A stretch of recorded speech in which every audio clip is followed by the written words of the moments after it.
حينما رددت يا رب العباد وانتشت روحي وصار الدمع يجري يا إلهي خذ بقلبي للرشاد أشرقت نفسي بنور من فؤادي حينما رددت يا رب العباد وانتشت روحي وصار الدمع يجري يا إلهي خذ بقلبي للرشاد في سكون الليل أدعو في سجودي والدجى حولي سواد في سوادي. الحمد لله الملك القدوس السلام الذي أعطى كل شيء خلقه على التمام والكمال. رفع السماء بغير عمد والأرض وضعها للأنام.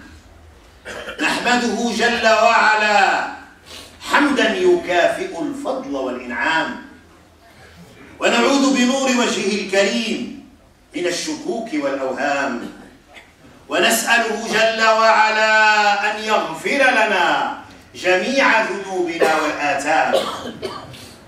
وأشهد أن لا إله إلا الله العليم العلام القاهر فوق عباده الذي لا يسهو ولا ينام.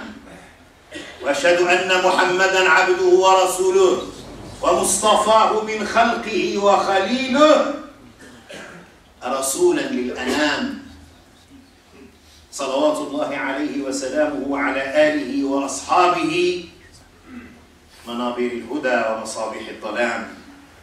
أما بعد، من يطع الله ورسوله فقد رشد واهتدى، ومن يعص الله ورسوله فلا يضر إلا نفسه ولا يضر أحدا. نسأل الله جل وعلا أن يعفو عنا إنه كان عفوا حليما.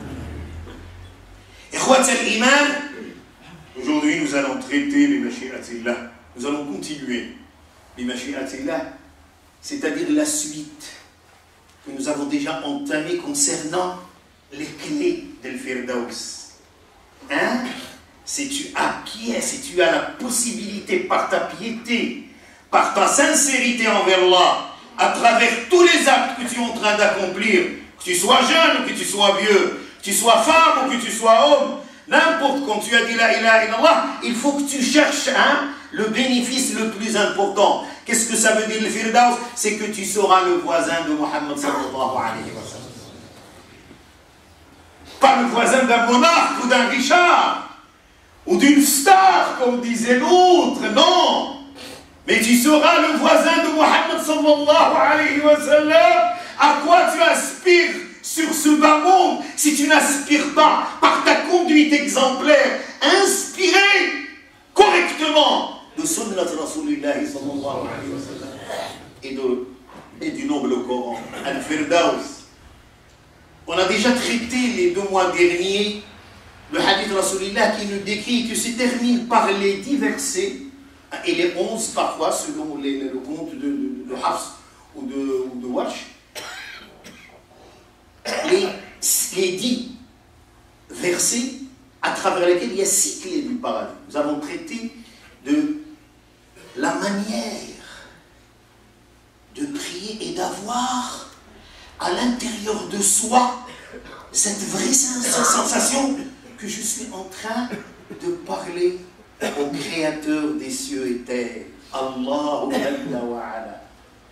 Et j'aurai cette crainte, j'aurai cet amour d'avoir cette crainte, j'aurai cette synergie, ce va-et-vient, ce dialogue avec ton Seigneur, avec Allah subhanahu wa ta'ala. Est-ce que tu as appris à prier de cette manière-là? Ou est-ce que tes gestes demeurent jusqu'à présent un mécanisme gestuel vide de toute spiritualité? As-tu cette conscience? Tu t'es entraîné à te lever la nuit, à te lever la nuit pendant que l'autre dormait reniflé, pendant que l'autre se préparait pour aller à son usine, à son bureau, à son voyage, pendant que l'autre est en train d'assouvir les plaisirs terrestres. Est-ce que tu as eu cette sensation? Wallahi al-Azim, sache très bien que c'est la meilleure situation dans laquelle tu te trouves une fois levé la nuit en train de prier et les larmes qui hérissent de ta barbe ou ta joue. Ces larmes sincères en sachant que je suis devant Allah subhanahu wa ta'ala. Est-ce que tu as tiré du discours de vendredi et de tout ce que tu as su cette leçon extraordinaire? Et est-ce que également tu t'acquittes maintenant régulièrement de ta prière à la mosquée ou tu la laisses vide? Pourquoi nous ne sommes pas tous comme ça? Tous les jours, gêne au son. Pourquoi cette assemblée se fait pendant les Eid et les vendredis? C'est qu'il y a quelque chose qui cloche. Hein? Il y a quelque chose qui cloche chez les uns et chez les autres. Et chez moi-même en l'occurrence. Aujourd'hui, nous allons traiter d'un virus qui ravage et qui ne se nourrit pas, qui ne meurt pas au moyen d'antibiotiques. Non, mais qui se nourrit par la piété, par la soumission, par l'adoration sincère. Et dans l'adoration, il n'y a pas uniquement les prières, le jeûne, le ramadan et tout, mais il y a des choses importantes dans la conduite de l'être humain envers lui-même et envers la communauté, toute appartenance religieuse confondue. Est-ce que nous avons appris l'importance de cette première et deuxième clé de Firdaus? Ou pour nous, ce qui nous intéresse, c'est les biens de sa maman, à chacun son choix? Ou bien tu aspires à une vie éternelle, un bonheur éternel qui n'a pas d'équivalent sur terre?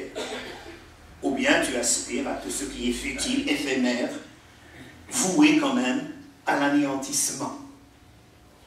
Le deuxième verset, c'est وَالَّذِينَ هُمْ عَنِ اللَّغْوِ مُعْرِضُونَ. Les palabres, les mots inutiles, le bavardage et la redondance, les pléonasmes et les paroles oiseuses. C'est ça la traduction de laou.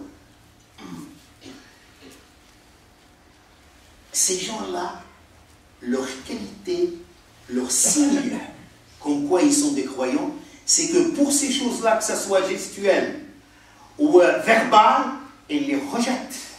Ils leur tournent le dos, que ce soit par leur oreille, que ce soit par leur bouche, que ce soit par leur geste. C'est très grave que de remuer sa langue, qu'Allah subhanahu wa ta'ala avait protégée dans la cavité buccale, afin que nous puissions l'utiliser à bon escient. Et c'est grave. Wallahi, c'est grave. Qu'est-ce que c'est alors Allah? Qu'est-ce que c'est que ce palabre, ce bavardage, que ma foi auquel nous assistons, que nous soyons dans une salle d'attente de médecins ou dans une fête, ou même à la mosquée,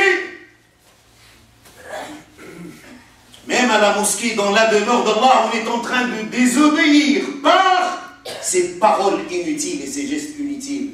Que ce soit en pleine famille ou n'importe où, on est en train de dire du n'importe quoi, sans pour autant faire attention, avoir cette vigilance, comme quoi on est en train de commettre, comme nous allons le voir, des choses aberrantes qui t'éloignent radicalement du paradis. Si tu n'as pas cette qualité ajoutée aux deux autres qualités, sache très bien que tu es loin, mais très loin, d'être le voisin de Muhammad sallallahu alayhi wa sallam. Mais si tu n'as pas cette aspiration, ça c'est une autre chose. C'est un autre revers de médaille qu'il faudrait traiter ailleurs. Donc là-haut, selon Ibn Kathir, c'est tout ce qui relève de l'injustice, de la transgression des injonctions, de la manière de désobéir, du fait de dire adieu, comme dit actuellement plusieurs athées sur les chaînes de télévision et ailleurs, tout ce qui relève de la sunna et du Coran est caduc et dépassé. Il faudrait qu'on vive selon la manière civilisée et selon les besoins, comme si le Coran et la tradition prophétique étaient tout à fait pour des gens de Quraysh et à un stade bien déterminé. Et c'est un langage malheureusement véhiculé par plusieurs personnes qui se croient des érudits en matière de savoir. Alors sache très bien que soit en parlant ou en commettant un certain nombre d'actes, soit tu es dans l'association, soit tu es en train d'accomplir par tes gestes, ta langue et tout ce qui relève de ton corps un certain nombre de péchés. Hein? Soit tu parles de n'importe quoi, des paroles qui n'ont aucune importance, qui ne rendent aucun intérêt et qui sont vides de toute spiritualité et de tout intérêt que nous devons quand même prendre en considération. Si je suis en train de me moquer, de rigoler comme disait l'autre, en proférant des mensonges et des paroles inutiles, si je suis en train de traiter ma femme ou mon époux avec des qualificatifs qui n'ont aucun sens, si je suis en train de traiter mon père, ma mère, mon entourage, Georges, Michel ou n'importe quelle personne par des propos insolites, des propos sordides, et alors là, avec cela, tu ne seras pas parmi les voisins de Mohammed sallallahu alayhi wa sallam.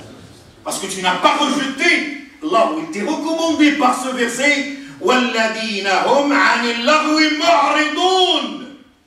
Je tourne le dos.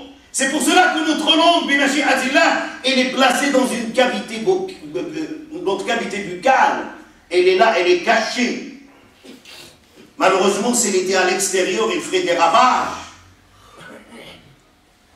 C'est pour cela que plusieurs hadiths, j'ai cité, il y en a 30 hadiths de Rasulullah sallallahu alayhi wa sallam, authentiques, qui, ma foi, conseillent de tout ce qui relève de Allah, de ces propos qui soit sont une association, soit des péchés qu'on est en train de commettre vis-à-vis de nos frères, vis-à-vis de tout être humain.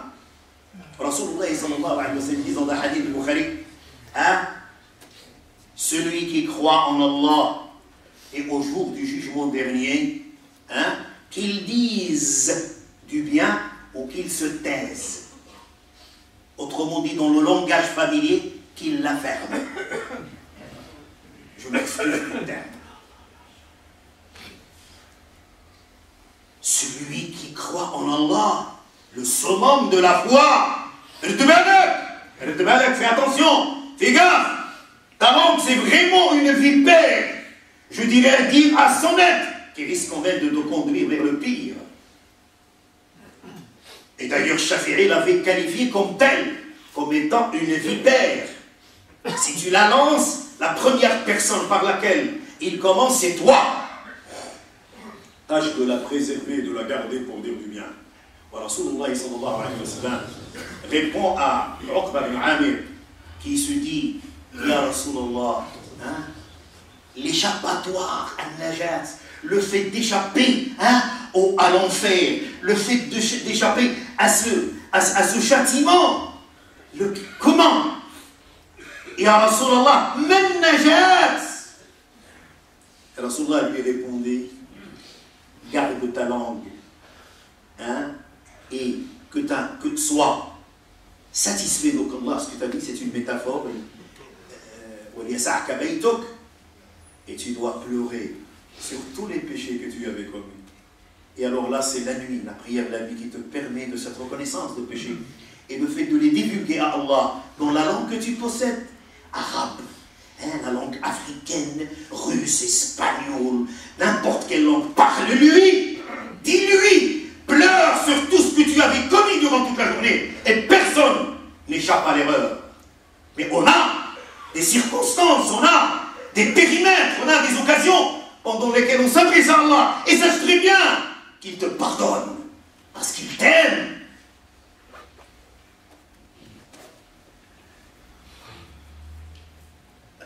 Et alors, Mu'adh bin Jabal, Mu'adh bin Jabal, parmi les 10 premiers au paradis, et celui que Rasul sallallahu alayhi wa sallam nous avait conseillé parmi les 4 qui, ma foi, qui maîtrisaient le Coran, il a conseillé les Sahaba d'aller apprendre le Coran de ces 4-là, Ubay ibn Ka'b, Abdullah ibn Mas'ud, Mu'adh ibn Jabal, wa Salim, Mawla Abi Hudayfa. Et ces gens-là, côte à côte avec le prophète, ils étaient en train de s'inquiéter sur leur devenir. Parce que le but de leur existence sur terre, c'était quand même de se préparer pour l'éternel, pour le bonheur éternel, pour Jannat al-Firdaus. Elle a dit, Mu'adh ibn Jabal, Ya Rasulallah, est-ce que nous serons comptabilisés sur ce que disent, sur ce que produisent nos langues? Il a dit, mais sache très bien que la quasi-totalité des gens qui, ma foi, seront jetés dans l'enfer sur leur nez, c'est ce que leur langue avait récolté de mal. Soyons vigilants. Je m'adresse à mes enfants, je m'adresse à mes frères, je m'adresse à toute la communauté. Allah yakhlikum, gardez votre langue dans son domicile. Ne la faites pas sortir que pour du bien.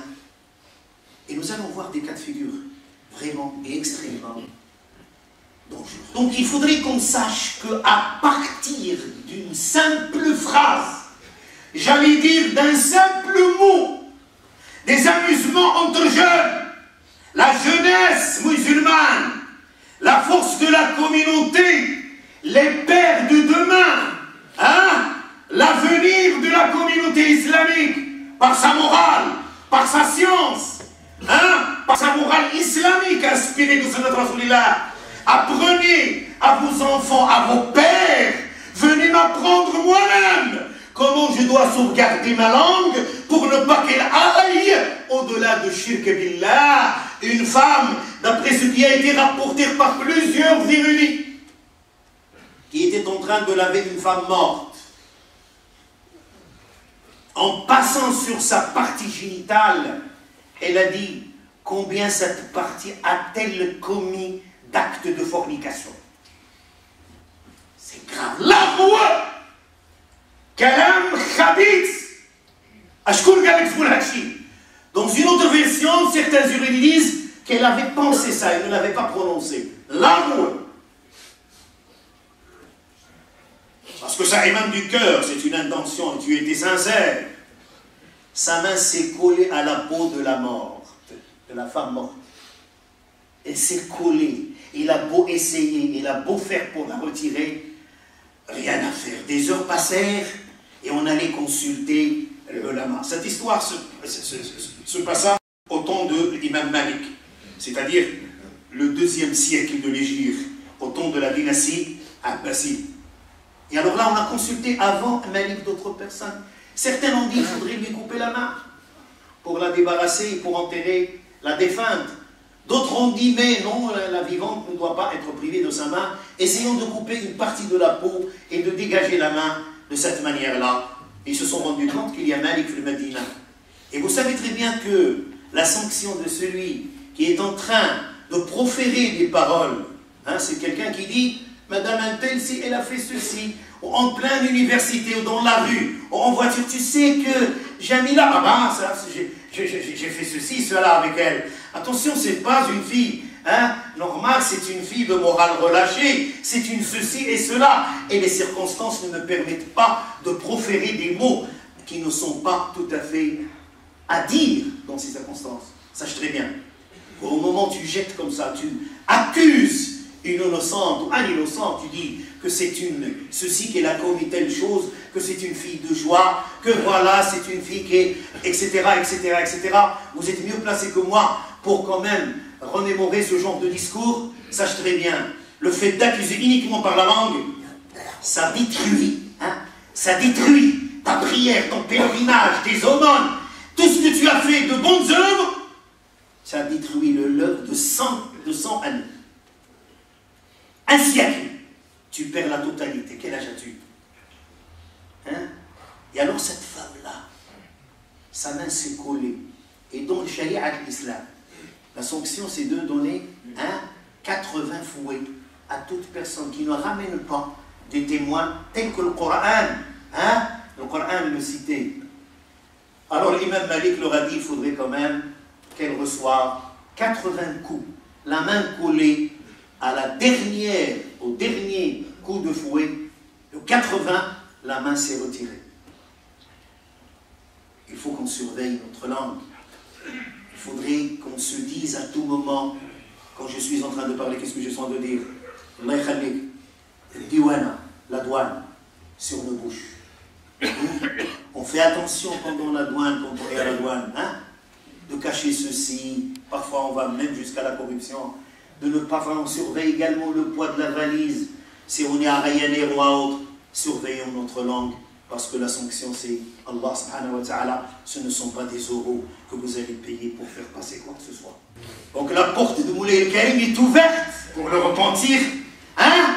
Il est très généreux, subhanahu wa ta'ala. Si tu as commis de telles erreurs d'Allah, et c'est ce qui est fréquent dans notre vie, et auquel on ne prête pas attention, il y a 3 rivières dans ce bas monde. La première rivière, c'est celle du repentir. Il faut toujours dans tes prières demander le repentir. Parle-lui dans la langue que tu possèdes. Parle-lui avec humilité. Parle-lui dans tes prosternations. La nuit, le jour, dis-lui de te pardonner. Wallah al-Azim, il te pardonne. Première rivière dans laquelle tu dois nager, tu dois te purifier. Deuxième rivière de ce bas monde, c'est le fait, hein, après le repentir, le fait de faire de bonnes œuvres, des actes. La troisième, c'est l'aumône. De ton argent, de ton bien, de ta science, de n'importe où. Si tu n'es pas nettoyé dans ces 3 rivières, sache très bien que tu vas être martyrisé dans la tombe. Ce qu'on appelle la rivière de Barzakh. Et si tu n'es pas nettoyé dans ces 4 rivières, tu seras, Dieu nous en préserve, hein, nettoyé dans l'enfer. Donc il faudrait qu'on sache notre langue peut nous conduire pour les désastres. ربنا لا تؤاخذنا إن نسينا وأخطأنا ربنا ولا تحمل علينا إصرا كما حملته على الذين من قبلنا ربنا ولا تحملنا ما لا طاقة لنا به اعف عنا واغفر لنا وارحمنا أنت مولانا فانصرنا على القوم الكافرين اللهم لك الحمد حتى ترضى يا مولاي ولك الحمد إذا رضيت يا مولاي ولك الحمد بعد الرضا يا مولاي وسيدي لك الحمد كله ولك الشكر كله بيدك الخير وإليك المصير وأنت على كل شيء قدير يا ذا الجلال والإكرام يا من بيده الخير وإليه المصير يا من إليه نواصينا يا من بيده أمرنا سرنا وعلانيتنا نحمدك ونشكرك على ما أعطيت وعلى ما منعت ففي عطائك خير وفي منعك خير ربنا لا تدع في مقامنا هذا ذنبا إلا غفرته اللهم اغفر ذنوبنا جميعها ما ظهر منها وما بطن أمرتنا بالدعاء فها نحن ندعو ووعدتنا بالإجابة فاستجب لنا يا ربنا اللهم اغفر لنا ذنوبنا جميعا الله كل جالس في هذا المسجد وكل قاعد وكل واقف ذكرا كان أو أنثى اللهم اجعلها ساعة إجابة اللهم اغفر ذنوبنا وعوضها حسنات إن ذلك ليس عليك بعزيز يا أرحم الراحمين اغفر ذنوبنا وقد كثرت وامحو خطايانا وقد عظمت وكلنا ولا تكن علينا يا أرحم الراحمين اللهم ارحمنا يا أرحم الراحمين برحمتك فمن ذا الذي يرحمنا إن لم ترحمنا اللهم أغثنا يا غياث فمن ذا الذي يغيثنا إن لم تغثنا اللهم ارحمنا برحمتك واصبر علينا من شعابيب عطائك وكلنا وليا ونصيرا ومعينا وظاهرا وسلطانا نصيرا اللهم احفظنا في أزواجنا وأبنائنا وذرياتنا واحفظ المسلمين في ذرياتهم ارحم الموتى منهم واهدي يا أرحم الراحمين الأحياء واجعلنا ممن يسيرون على خطى محمد صلى الله عليه وسلم اللهم أصلح أمورنا كلها اللهم أصلح أمورنا كلها اللهم نسألك من كل خير سألك منه محمد صلى الله عليه وسلم ونعوذ بك من كل شر استعاذ منه محمد صلى الله عليه وسلم اللهم لا تجعل الدنيا أكبر همنا ولا مبلغ علمنا ولا تسلط علينا بذنوبنا من لا يخافك ولا يرحمنا اللهم أرنا الحق حقا وارزقنا اتباعه والباطل باطلا وارزقنا اجتنابه لا تدع في مقامنا هذا هم إلا فرجته ولا مريض إلا شفيته ولا دين إلا قضيته إنك ولي ذلك ومولاه اللهم انصر المستضعفين في كل مكان اللهم انصر إخواننا المستضعفين في كل مكان اللهم كن لهم ولا تكن عليهم اللهم إنهم جياع فأطعمهم اللهم إنهم عراة فاكسهم اللهم إنهم حفاة فاحملهم اللهم كن لهم ولا تكن عليهم وحد أمة الإسلام وحد صفوفها ألف بين قلوبها كلها وليا ونصيرا ومعينا عباد الله إن الله وملائكته يصلون على النبي يا أيها الذين آمنوا صلوا عليه وسلموا تسليما اللهم صل على محمد وعلى آل محمد كما صليت على إبراهيم وعلى آل إبراهيم وبارك على محمد وعلى آل محمد كما باركت على إبراهيم وآل إبراهيم في العالمين إنك حميد مجيد سبحان ربك رب العزة عما يصفون وسلام على المرسلين الحمد لله رب العالمين ويغفر الله لي ولكم ولسائر المسلمين.